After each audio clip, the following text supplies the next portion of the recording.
No programa Abrindo a Gaiola, vamos falar sobre o tema Cáritas. Você realmente conhece? Pois é, com certeza, né? Você já leu muito sobre a prece de Cáritas, já assistiu vídeos, né, de pessoas declamando a prece de Cáritas. Mas nós queremos ir mais além, né, Márcia? A gente quer mostrar quem é Cáritas, né? Isso é importantíssimo para a gente entender o valor dessa prece. Quem psicografou a mensagem de Cáritas, uma médium desconhecida, mas que teve um significado muito forte na época de Kardec. Desconhecida hoje. Desconhecida hoje, mas que na época era muito respeitada, admirada. Bom, haja vista que foi ela que psicografou a mensagem prece de Cáritas. Então vamos lá? Nós sempre dizemos o seguinte, aprendemos com Kardec sempre a analisar o teor da mensagem. Então, pelo teor da mensagem, se é uma mensagem que traz uma proposta boa de transformação, de contribuição para a humanidade, com certeza essa mensagem vem de um espírito bom. E aí, então, a gente consegue avaliar que, pelo fato de Kardec ter tido contato com mais de 1000 médiuns à sua época, ele se utilizou de mais de 1000 médiuns para poder escrever todo o processo que se tornou o espiritismo, a doutrina espírita, essa filosofia de cunho moral. Então, essa ciência provocadora, né? Que tem uma parte filosófica e que tem o aspecto moral, todo esse processo foi realizado através do uso desses médiuns. Então, no dia 25 de dezembro de 1873, no Natal, então, portanto, Kardec já tinha desencarnado. Sim. Essa mensagem acabou apresentando-se no Círculo de Estudos Espíritas da cidade de Bordeaux, na França. Esse espírito chamado Cáritas é um nobre espírito e nos brindou com uma prece tecida de impressionante beleza estética, porque é uma poesia, e um profundo sentimento de amor a Deus. Importante lembrar, né, Márcia, que esse grupo espírita de Bordeaux, na época, na França, era um dos mais respeitados, né, entre os centros espíritas. E no comentário que Kardec faz sobre as outras mensagens de Cáritas, ele diz que era um espírito sempre voltado para mensagens de igualdade, fraternidade e solidariedade. Cáritas transmitiu, então, essa prece por via mediúnica pela médium de nome Madame de Watteville-Creel, exatamente no Natal de Jesus, para homenageá-lo como emissário divino e o condutor do rebanho dos espíritos para a suprema felicidade junto ao Pai Celestial. Olha aí, né? Tem espírita que fala, né? Não fala em felicidade. Pois esse foi o propósito da prece de Cáritas, né? Para mostrar a suprema felicidade reservada àqueles que se prontificavam em seguir os seus ensinamentos. Esse hino de louvor e petição a Deus tornou-se conhecido e proferido como prece de Cáritas, não só no meio espírita, mas em todas as reuniões voltadas para o amor e para a caridade. Então, quer dizer, quando a gente falar em Cáritas, é isso que a gente quer no programa de hoje, você entender que a prece tem um significado muito, mas muito maior do que se imagina. Isso foi, então, no Natal de 1873. Mas o espírito Cáritas surgiu antes. Ele surgiu pela primeira vez em Lyon, em 1861, exaltando a caridade, por meio de 2 comunicações psicográficas, inseridas por Kardec no Evangelho segundo o Espiritismo, no capítulo 13, Não saiba a vossa mão esquerda, nos itens 13 e 14, Kardec, então, traz essas 2 mensagens do Espírito Cáritas. E quando a gente falar em caridade, por favor, é muito comum no movimento espírita associar caridade com assistencialismo. É muito além do assistencialismo. Não é. O assistencialismo só existe por uma emergência em função da justiça social. É muito mais do que isso. É a caridade conforme ensinava Jesus, benevolência, indulgência e perdão. Posteriormente evocado, esse espírito, em fevereiro de 1862, na Sociedade Espírita de Paris, ele disse ter sido a encarnação, como ficou conhecido, como Santa Irene, que era uma imperatriz. Allan Kardec escreveu na Revista Espírita em 1862 que esse espírito se fez conhecer sob o nome característico e gracioso de Carita, cuja missão parece ser a de chamar a beneficência em socorro do infeliz. Nós já fizemos um programa sobre beneficência. Toda vez que falarmos em beneficência, estamos falando em ação de socorro a alguém que precise de uma atitude de bem, né? Isso. É uma beneficência coletiva. Isso. Né? Não apenas individual. É o ato de fazer o bem, né? O bem comum. Né? Exatamente. A beneficência não é aquela coisa apenas pontual junto a alguém. A beneficência é isso e principalmente no bem comum. E é interessante, né, Márcia, que você falando aí, olha aí, posteriormente evocado esse espírito, porque também no movimento espírita, né, se tem aí evocação. Olha, se você tem esse preconceito com relação à evocação, recomendo ler o livro Guia dos Evocadores, né? Mais conhecido por Livro dos Médiuns. O Livro dos Médiuns, ou Guia dos Evocadores. E lembrando que Kardec trabalhou muito com evocação.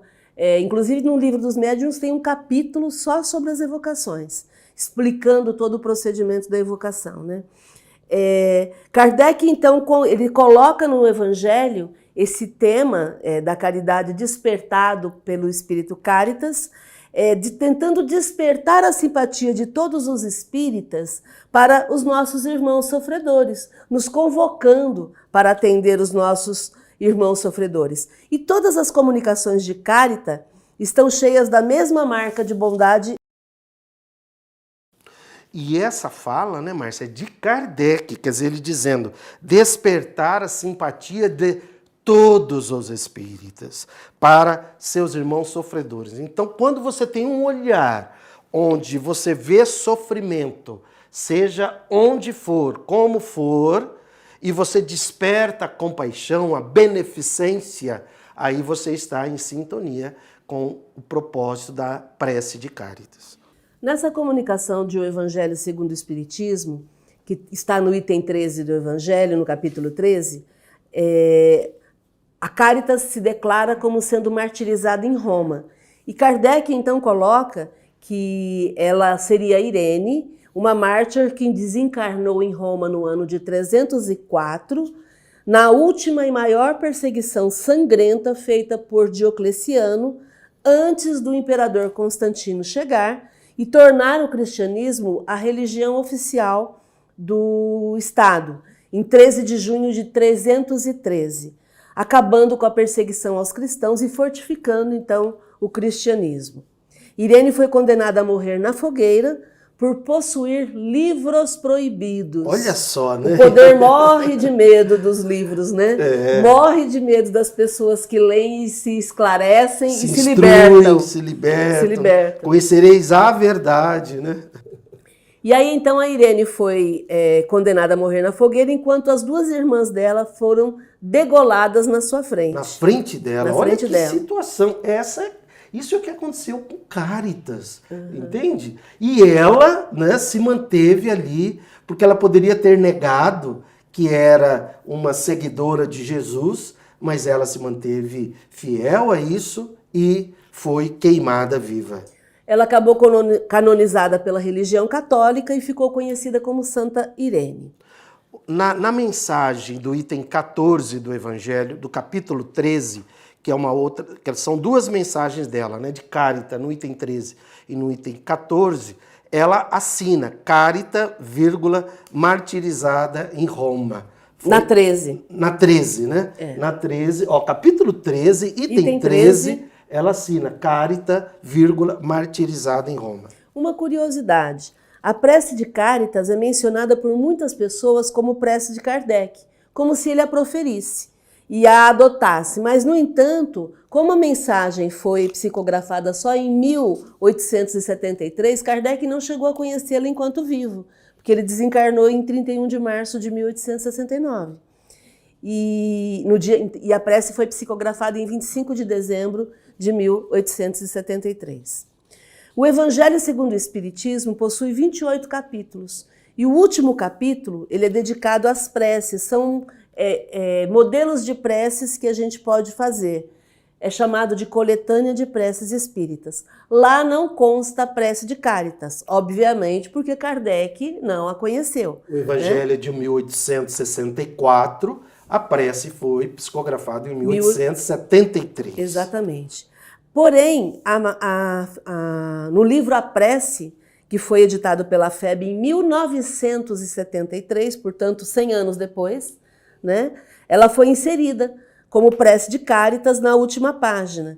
E aí a FEB explica que ela foi extraída da obra francesa Rayonnements de la vie spirituelle, que seriam as radiações da vida espiritual.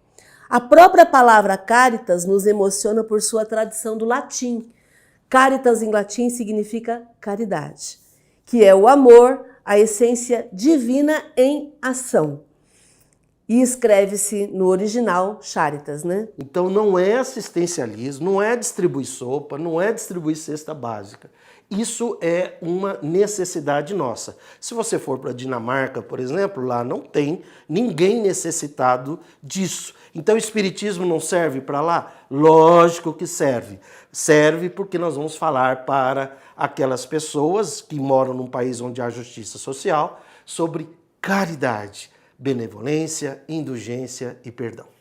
Já a médium Madame Creel é uma médium espírita ligada ao Círculo Espírita de Bordeaux, que é uma cidade francesa, e era uma médium que hoje está esquecida, mas na época era considerada uma das maiores médiums com quem Kardec trabalhou.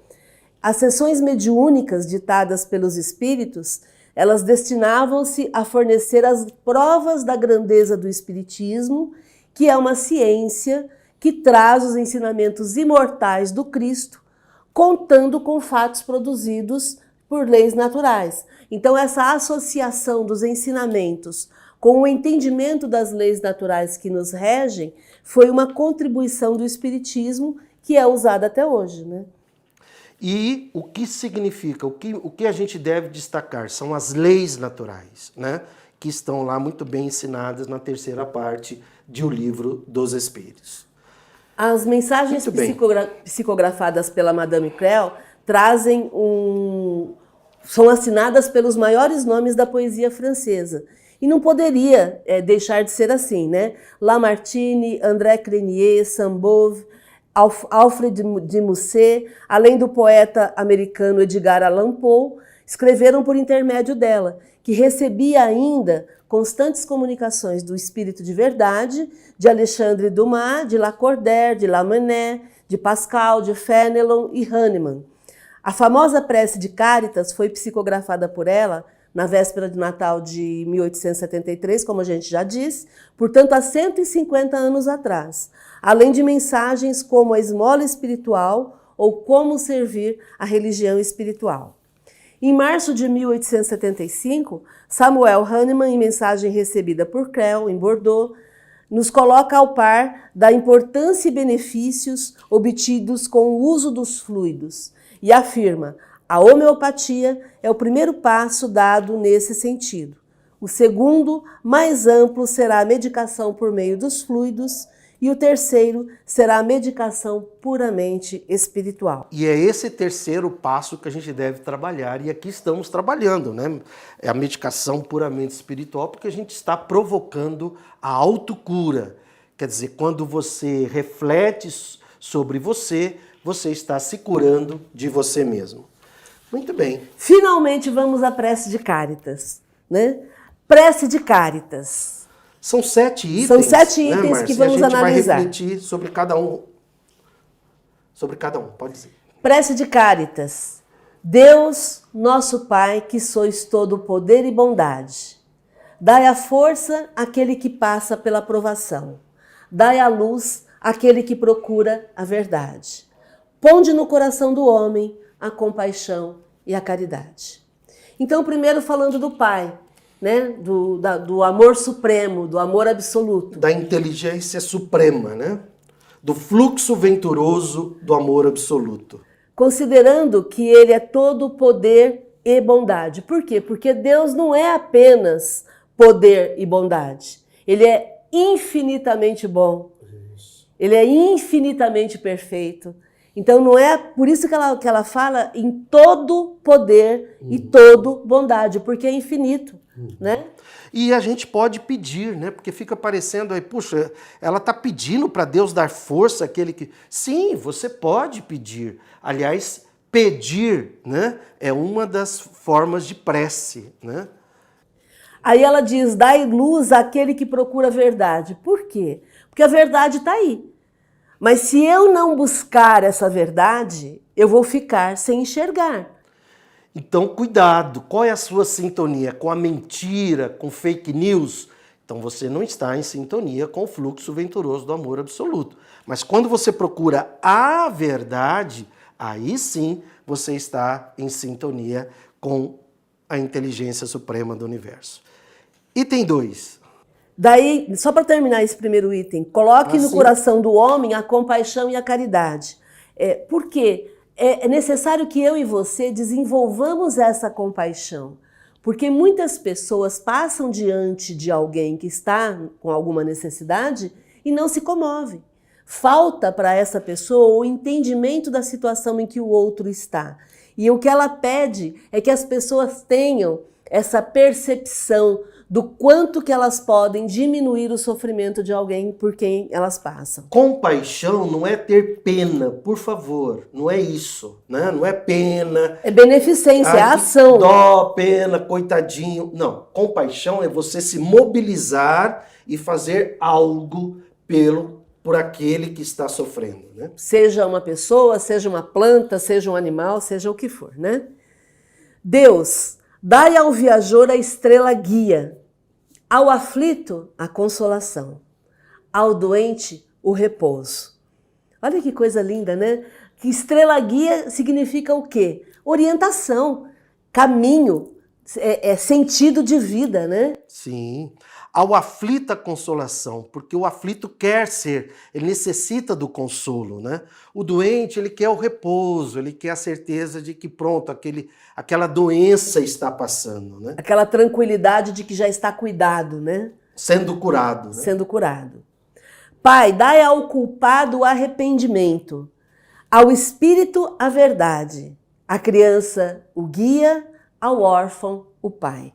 Então aqui Cáritas nos convida para atender cada situação. Por que o culpado é o arrependimento? Porque no livro O Céu e o Inferno, no Código Penal da Vida Futura, nós temos a abordagem de Kardec a respeito desse tema. Quando a pessoa começa a sentir culpa, em vez de sentir culpa, ela precisa ir rapidamente para o arrependimento. São 3 itens que Kardec cita. Arrependimento, expiação e reparação. Pronto, aí eu não preciso sentir culpa. Por isso que ela fala, dai ao culpado o arrependimento. Dai ao espírito a verdade. Porque enquanto espíritos, nós precisamos da verdadeira informação. Se eu tenho uma informação correta, eu sei que caminho seguir. Se eu estou com uma informação errada, falsa, uma fake news, eu vou tomar decisões falhas, né? E para isso, estude, busque informação, saia do grupo do Zap, né? E vá ler livros. Nos livros é que a gente encontra a verdade, né? Dai à criança o guia, porque a criança precisa de orientação, ela precisa de alguém para norteá-la. Dai ao órfão o pai, Por quê? Porque o pai é quem vai dar todo o suporte. Ah, mas o pai morreu, o pai não existe mais. Tá, mas alguém que faça esse papel de orientador, que dê suporte. O pai seria esse orientador. Exatamente. Né? Pode ser a mãe, o avô, o tio, ou alguém que está ali junto àquela criança para orientá-la. Para suprir a falta, né? Item 4. Senhor, que a vossa bondade se estenda sobre tudo o que criastes. Piedade, Senhor, para aqueles que não vos conhecem. Esperança àqueles que sofrem. Que a vossa bondade permita sempre aos Espíritos Consoladores derramarem por toda a parte a paz, a esperança e a fé. E aí? Pois é, quando ela fala em piedade, ela está falando da misericórdia, porque duas características de Deus, justiça e misericórdia. Aqueles que sofrem. E muitas vezes nós, no dia a dia, somos cruéis. Né? Eu vejo com relação aos suicidas, né? Muitos palestrantes já falam que eles estão no vale dos suicidas. Né? Muitas mães que às vezes abortam por motivos que não nos interessam, elas vão pagar por isso. Aquela postura machista. Veja, piedade, misericórdia, para que todos sejam amados e colhidos, para que a paz, a esperança e a fé sejam derramados por consolo junto a todos. Né? E aí, então, quando ela fala em esperança, não é de esperar, é esperança de saber que tem uma saída, que tem jeito, que tudo tem solução. Que nós estamos aqui na encarnação para darmos continuidade às nossas lutas do dia a dia com energia, com alegria, com esperança. Tudo vai ficar bem, não importa o que esteja acontecendo. Tem solução, tem jeito. E com fé. E com fé. Fé é a certeza que somos regidos por leis naturais e que se você entra em sintonia com essas leis, o melhor irá acontecer. Deus, um raio, uma faísca do vosso amor pode abrasar a terra. Deixai-nos beber das fontes dessa bondade fecunda e infinita, e todas as lágrimas secarão, todas as dores acalmar-se-ão. Um só coração, um só pensamento subirá até vós, como um grito de reconhecimento e de amor. Pura poesia, né? É, uma poesia com base em todo o conhecimento que Cáritas tem, toda a certeza que ela tem pelas leis naturais, pelo amor de Deus junto a todos os seres. A terra, né? Ela cita aí a terra. Né? Todas as pessoas importam. Ninguém vai ser esquecido, ninguém vai ficar para trás, ninguém solta a mão de ninguém. E mais do que isso, você, lembre-se, você age com esse coração, né, junto a todas as pessoas, ou ainda tem preconceito dentro de você? Entenda que Cáritas, esse espírito bom, que sabia o que estava falando porque fazia o que falava, esse espírito nos convida a termos essa postura de inclusão, de apoio, de amparo, de caridade, que foi um tema bastante abordado com ela, como já dissemos, auxiliando e socorrendo a tudo e a todos, o tempo todo. Por quê? Porque o amor de Deus é para tudo e para todos. Né? Se no ano 300 ela deu a prova, né, perdendo a vida física do seu compromisso espiritual, junto às leis naturais, imagina isso aqui 1500 anos depois, onde é que ela já estava espiritualmente, né? Vamos lá. Como Moisés sobre a montanha, nós vos esperamos com os braços abertos. Ó poder, ó bondade, ó beleza, ó perfeição. E queremos de alguma sorte alcançar a vossa misericórdia. Aqui é a parte do pedido, né?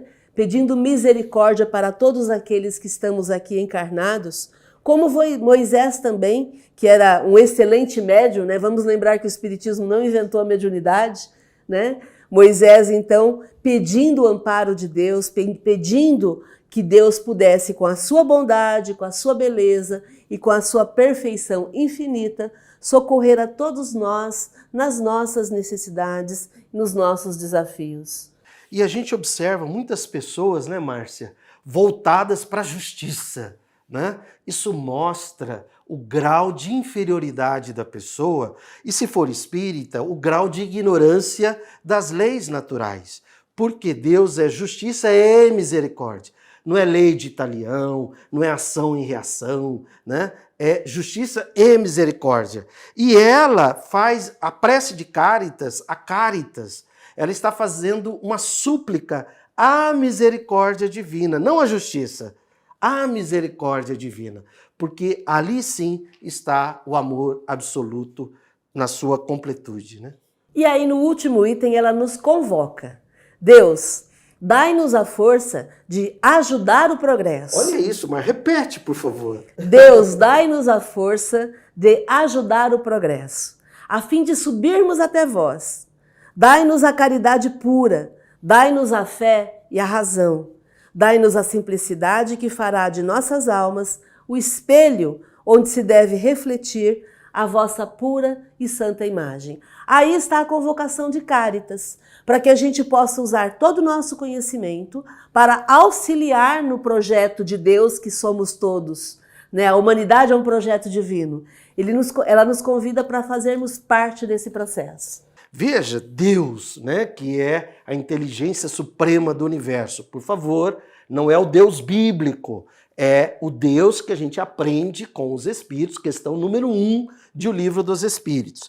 Dai-nos a força de ajudar o progresso. É uma convocação para que a nossa postura seja uma postura progressista, igual está no capítulo 18 do livro A Gênese, os Milagres e as Predições. Ou seja, porque só assim você irá progredir. Porque a fim de subirmos até vós, você só sobe se você progride, né? Dai-nos a caridade, quer dizer, a caridade, como a gente já aprendeu, a fé e a razão, uma fé raciocinada. Tudo deve ser raciocinado, né, Márcia?